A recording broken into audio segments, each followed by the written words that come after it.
แรงลมก็ยังพัดเหมือนเดิมเหมื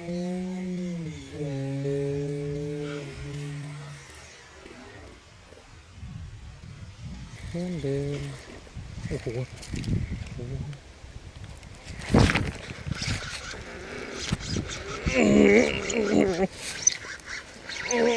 เป็นอย่างนี้เลยเหรอหนูโอ้โหเป็นอย่างนี้เหรอปาดโถโอ้โหตกใจนะปานจะดูฮะเล่นอย่างนี้เหรอไอ้หนูปาดตกใจครับเมื่อกี้ตกใจ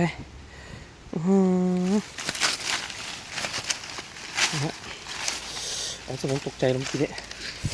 โหกว่าได้ครับนี่ดูโอ้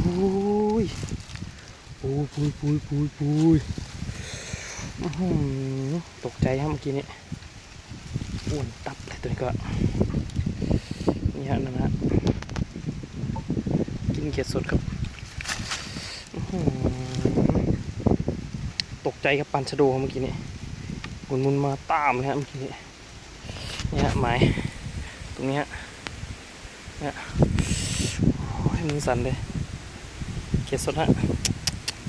โอ้ยตกใจเลยเมื่อกี้นี้โอ้ย